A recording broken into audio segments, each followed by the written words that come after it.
Enjoying the show? You can help others find it and enjoy it too by giving us a 5-star rating or review. If you feel like reaching out to us with a question or comment, you can send us an email at mywifetherd@gmail.com. And don't forget to visit our website at mywifethedietitian.com, as well as our social media pages. We're on Facebook, Instagram, and YouTube. Enjoy the show. It's Rob and Sandra from My Wife the Dietitian, and this is Nutrition Nuggets. Hey, Rob. Hey, Sandra. It's Nutrition Nuggets. We're going to talk about some nuggets, frozen fruit nuggets. Ah, frozen fruit. 5 fabulous frozen fruit for your freezer. Oh, you're getting all rhymey. I like that. 5 fabulous frozen fruits for your freezer. Well, it's one funny. Of those things that you have to say fast. Yes. 5 times fast. Exactly. So why do we need to include frozen food, produce, fruits and vegetables in our regular eating routine? It's a good question. Oh, thank you. Yeah, I have a lot of clients that say, oh, no, I won't eat frozen vegetables. I don't like them. Or no, we don't really eat frozen fruit. We don't buy it.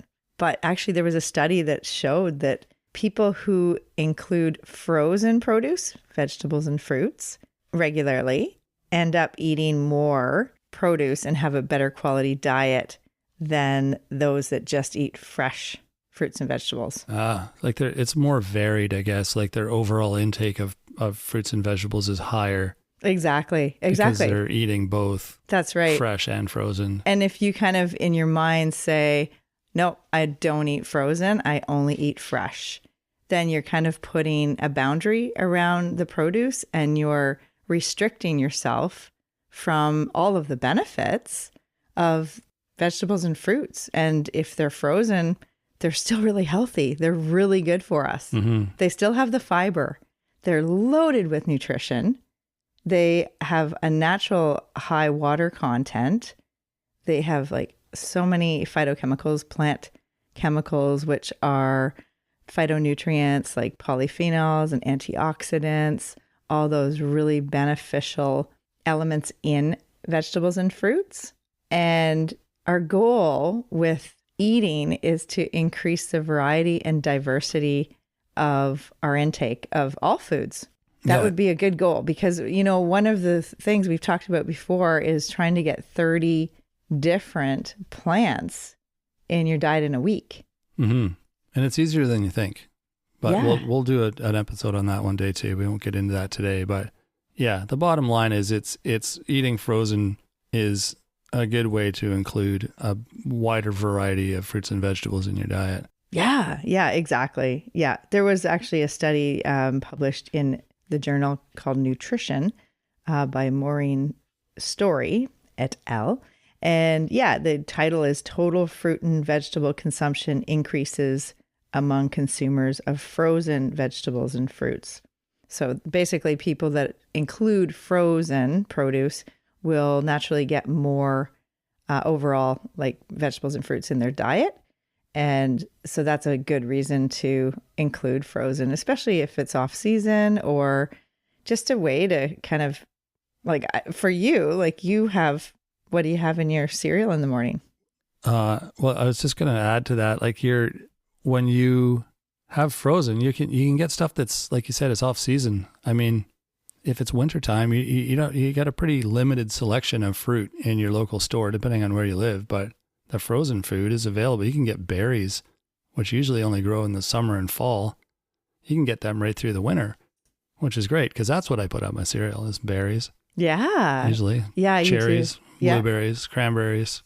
Exactly. All of those. And that's the thing. They're like the dark skin. They're so nutritious and lots of antioxidants. And they've got these, they're prebiotic, like they feed the good bacteria. And, there's the red fruits and vegetables. Actually, there's a certain bacteria that thrive on the red, like beets and pomegranate and raspberries, strawberries, and cranberries. That actually increases those short-chain fatty acids, the butyrate, that is so good for our overall gut biome and gut health to prevent leaky gut and all the IBS and all the problems that you might have with digestion. Nice. Yeah. Yeah, a little benefit there. Yeah, absolutely. So any way that you can get more vegetables and fruits in the diet is good. And with fruit in particular, we want 2 to 4 servings a day if you can. And we are going to talk about 5 fabulous frozen fruit for your freezer. One other thing I'll add too is I think I don't want to say quality, but I think the image of frozen fruit is different now than it was, say, back in the 70s. Like when I was a kid, frozen fruit was like, ugh, because it kind of was, it was like stale and freezer burnt, and it just wasn't very good. It seemed like the bottom of the barrel option, but the frozen produce nowadays is amazing.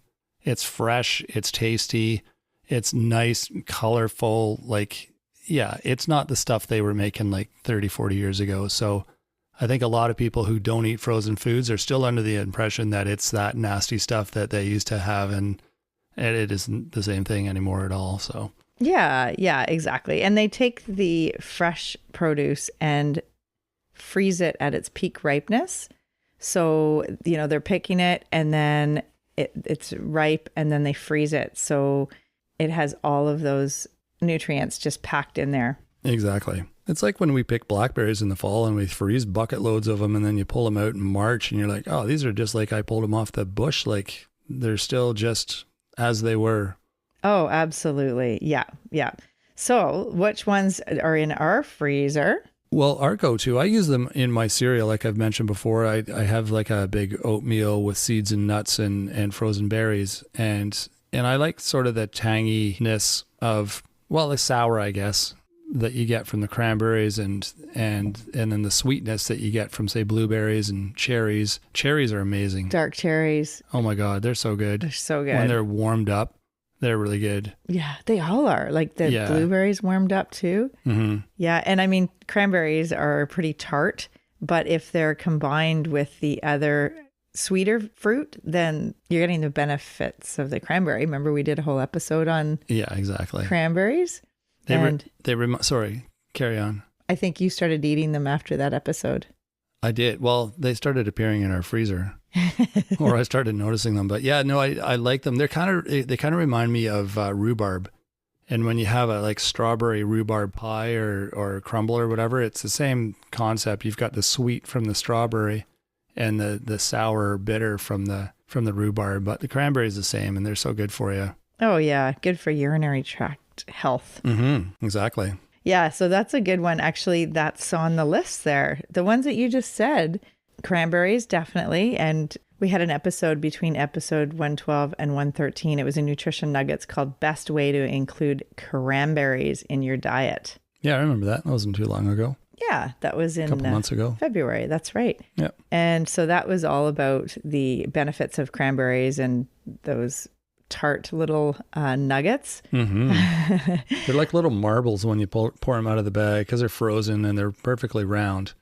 Yeah, they're kind of funny. Yeah, exactly. And I wouldn't just have them on their own in my cereal, but if there's blueberries and dark cherries. I have them alone, but yeah, they're definitely like, you get that super tart, but I don't mind that.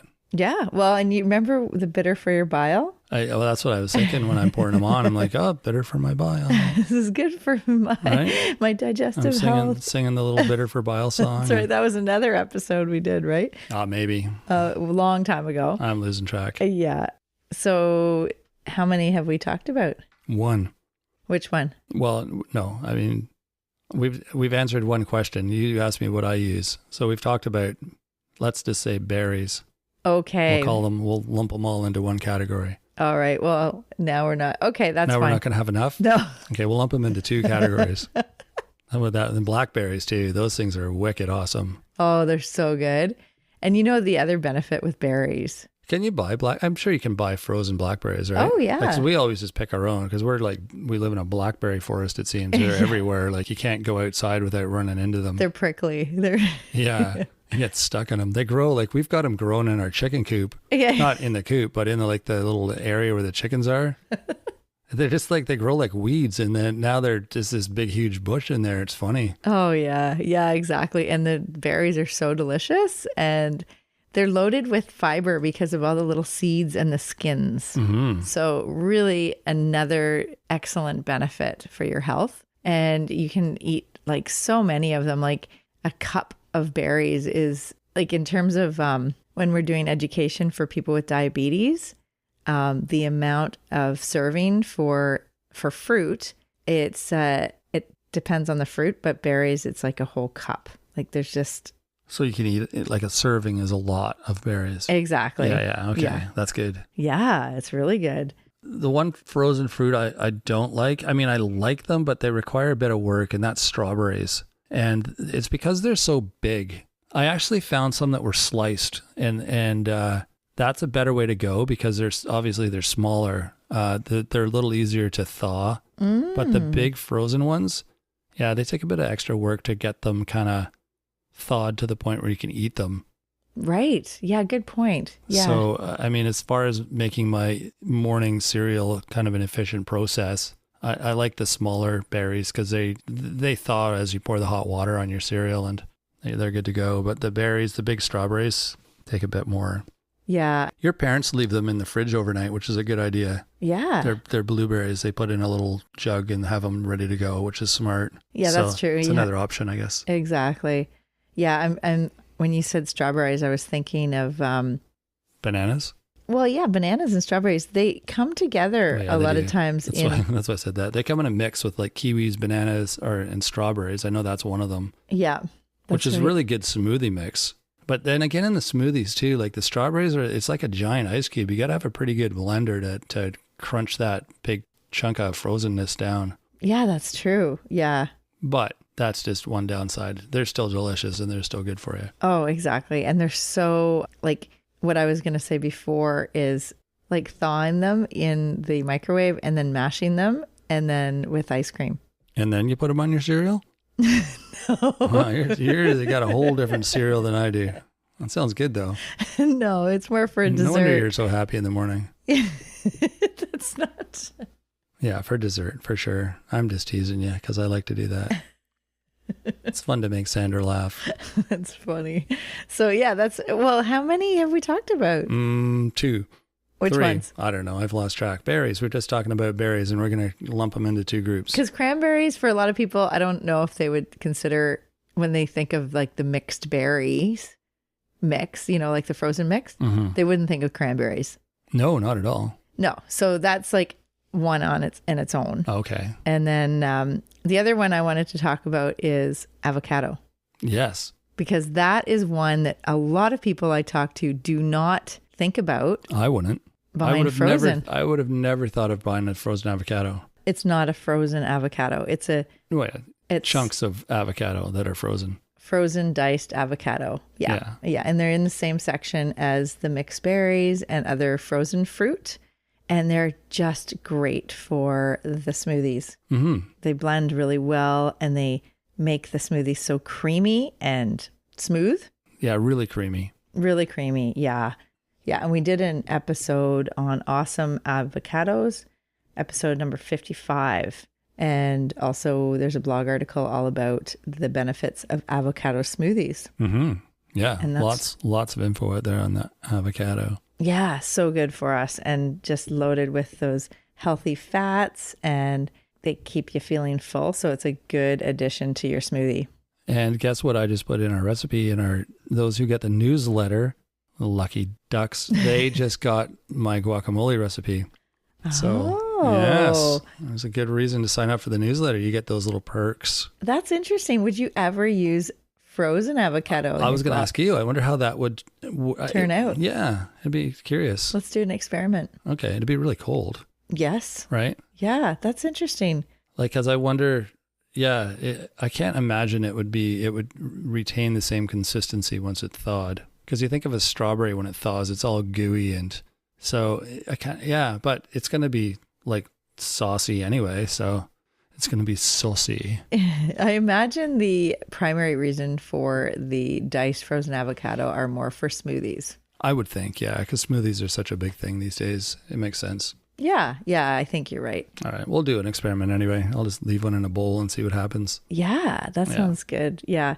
And And people use avocado, like those frozen diced avocado, for other desserts. Like they put them in the food processor with other ingredients. I bet you could put some like chocolate, like cocoa powder, cocoa, and make like chocolate pudding. Mm-hmm. I think I've had that. I think someone's done that because it totally rings a bell. Another experiment in the kitchen. Let's there we do go. that. All right. Yes. Sure. Okay. Awesome.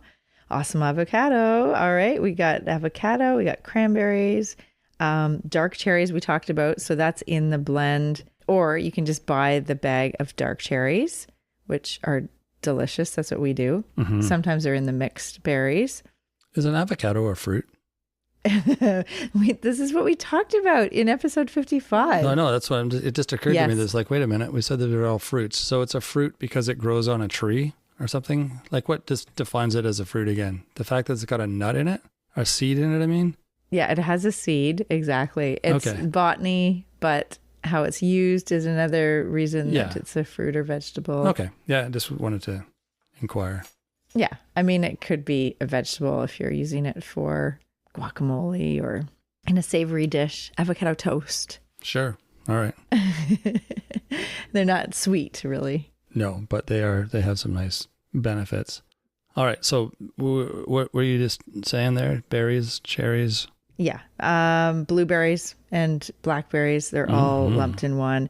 But the other one is frozen banana. I mean, when you have extra bananas and they're going... Oh, you mean like freezing your own banana? Yeah, freezing your own banana. Yeah. I don't think you can buy... I've never seen a bag where it's just banana. Like I've seen frozen banana in a mix, but not just a bag of frozen banana, which to me would make sense because they make awesome smoothies. Yeah. And maybe you don't necessarily want all the other stuff that's in it. Maybe they just don't clump together very well. But yeah, freezing your own, you take the skin off of it. We've mentioned this before. Peel the skin and stick it in a Ziploc bag or something in your freezer, and then they won't go brown. Mm-hmm. They won't go any more brown if they're already a little brown. And it's hard to get rid of the skin when after they're thawed. Oh yeah, that's a project that requires a chisel. So a lot of times too with brown bananas, the skin is brown and the banana's fine underneath, and people look at them and go, "Ew, they're all brown," and they throw them out. But you open it up and it's fine. It's just the skin is kind of gone off, but everything else is fine. So check them out first. You'll know if it's bad if it feels soft, but if it's still, and even soft bananas are fine for baking and smoothies. So. Absolutely. Yeah. And it's interesting. We did one on resistant starch a few weeks ago. Oh, right. Bananas, right. The more the green bananas or like unripened bananas or bananas that aren't like overripe. Mm-hmm. Because they do sweeten up. And that's the thing, like there are people out there and clients ask me about, I can't eat bananas, they're too high in sugar, or I don't eat certain fruits, they're too high in sugar. And we're going to do a whole episode on that. But yes, please include bananas and other fruit. 2 to 4 servings a day of fruit is really good for you. And it's an important part of healthy eating. So please don't restrict fruits because of sugar content. Mm-hmm. One more I'll add to the list, and this is if you have access to or know someone with a fig tree. We have a fig tree here, and the thing with figs is they have a very small window of when they're ripe, and then they're all bad. So people with fig trees are desperate to get rid of their figs before they go off. So if you see one at someone's house, you can probably just go knock on the door and say, "Hey, can I scoop a couple figs from you?" And I'm sure they'd be happy to share. And figs are delicious on their own, but they're also really good frozen, and they're really, really good in a smoothie because they're sweet and they're creamy, and they add such a nice flavor and a nice texture to a smoothie. So that's what we tend to do with a lot of ours here is we'll just freeze all the ones that we don't get rid of and then throw one in a smoothie every time we make it. And it's amazing. Yeah, that's awesome. I love it. They're so great in a smoothie. Mm-hmm. And the other thing about, I was going to say about bananas too, is most grocery stores, because bananas go bad, they usually have a separate rack of the bananas that are going off that they're selling for 50% off or, a discounted price. So I'll typically grab some fresh bananas and I'll grab a bunch of those discounted ones, put the discounted ones in the freezer when I get home, and then we have the fresh ones to eat. And so we've always got a constant supply of bananas. Oh, I love it. I love the bananas. Mm-hmm. Yes. And you did the bonus one, fig. The bonus round. All yes. right. Wow. You're ahead of me now, because I was going to say the next one was melon and mango. I mean, right. Those are different, but they're like similar color. And they're awesome. Like mango in a smoothie with some oranges.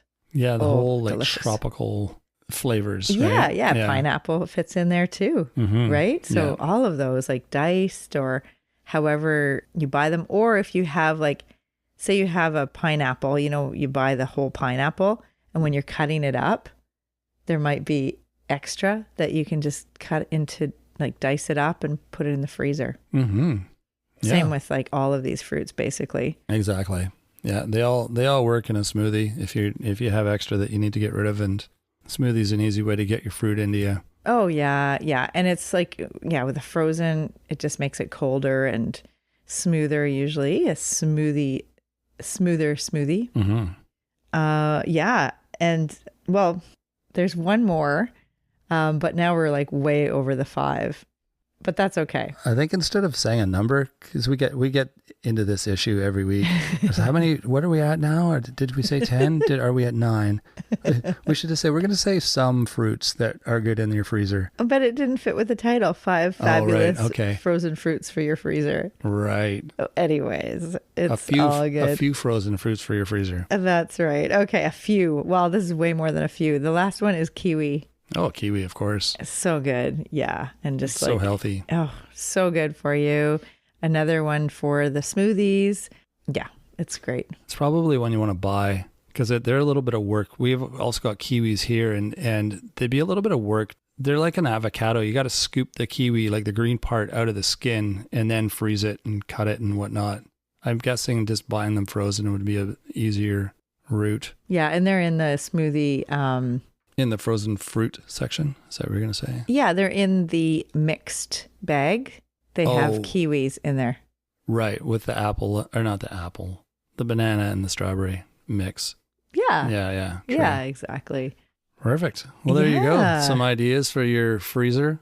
So cranberries, blueberries, blackberries, raspberries, strawberries, dark cherries, or the mixed berries, avocado, figs you added, bananas, melon and mango, and kiwi.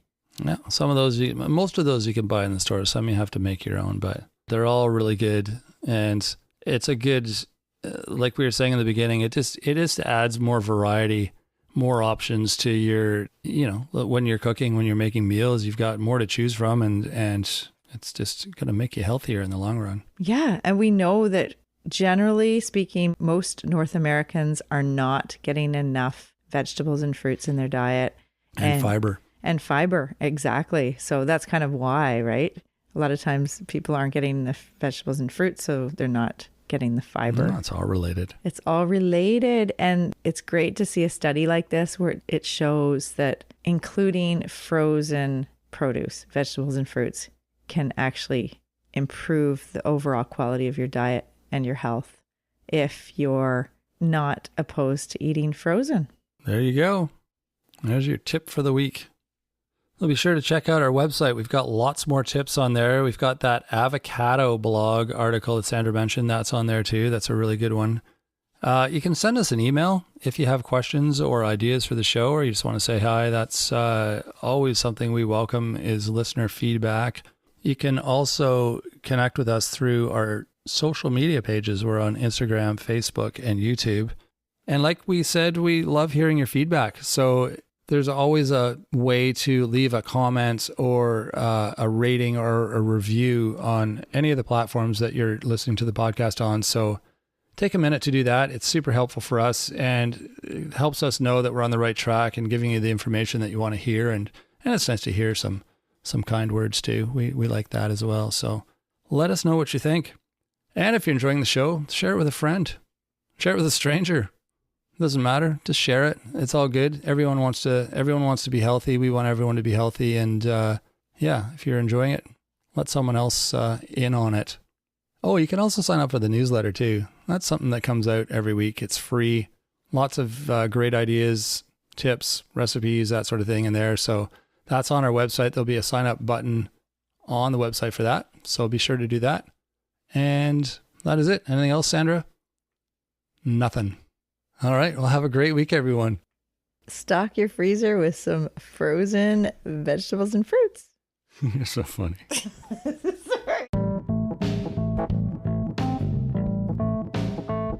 Thanks for joining us today on My Wife the Dietitian. If you like what you heard, don't be shy. Leave us a comment or review, and be sure to share our podcast with your friends. If you'd like to hear more, hit that subscribe button. You can also follow us on our social media pages for updates, episode trailers, and other odds and ends. For more info and links on what we discussed on today's episode, check the show notes. We'll be back next week with another informative and fun-filled episode.